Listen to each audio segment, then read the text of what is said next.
Good morning! Para sa ating video ngayon, magbibake po tayo ng pineapple bread.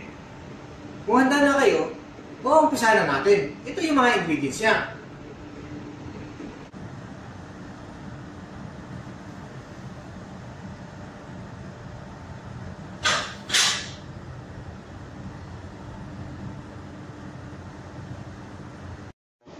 Meron tayong instant cheese, white sugar, cooking oil, asin, itlog, bread improver, vanilla, harina, at warm water. At meron din tayong palaman for later use.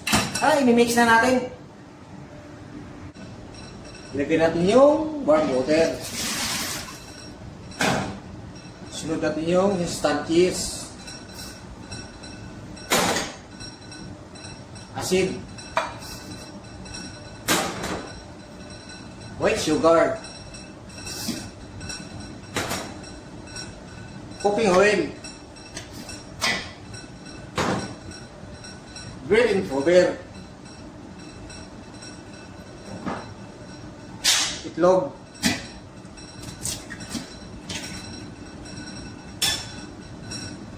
at vanilla. Halo-haloin na natin.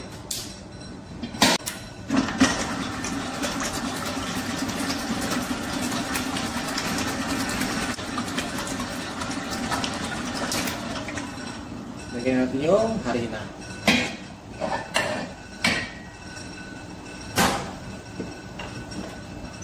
At ikutin ulit.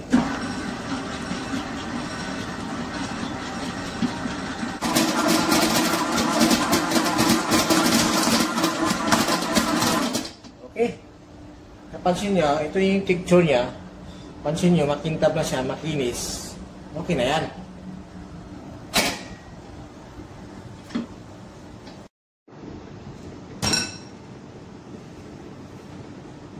Tapos na yung dough natin. Tapos na natin.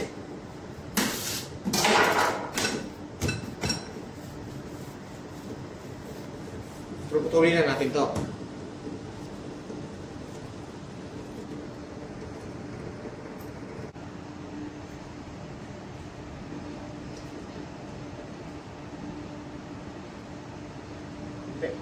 Okay. Tapos na tayo. So ngayon, ito yung palaman na ginawa ko kanina. Ngayon, ituturo ko sa inyo kung paano gagawin. Isa na natin. So ganito lang. Lagyan mo siyang palaman at i-close mo na ng ganito. Tapos ipa-flat mo siya ng ganito. Ganyan. So napakadali lang natin gawin ito. Close mo ng ganito at ipa-flat mo siya ngayon. Siya pa. Lagyan mo siya ng palaman. Ito-close mo siya. Flat mo. Ito siya.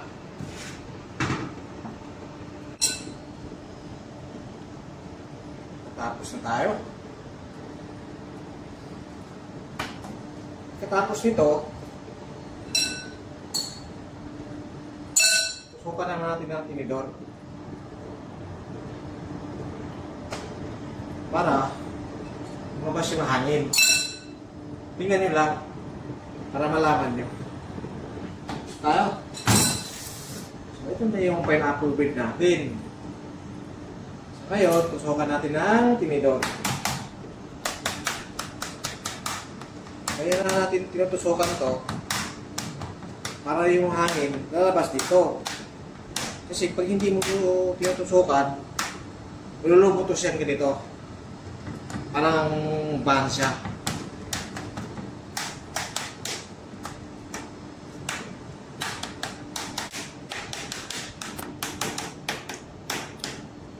Okay.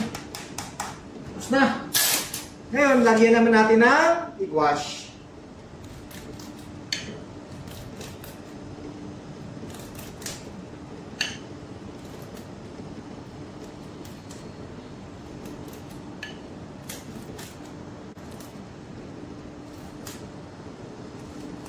Lagyan na natin ng egg wash. So ngayon, paalsahin na natin to.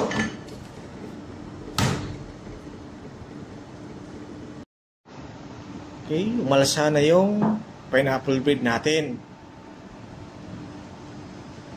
So ngayon, isasalang na natin. Buksan na natin. Salang na natin.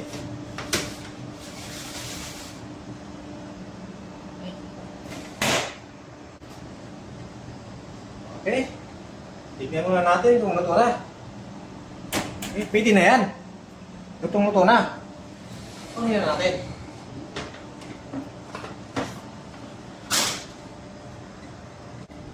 Guys, luto na yung pineapple bread natin.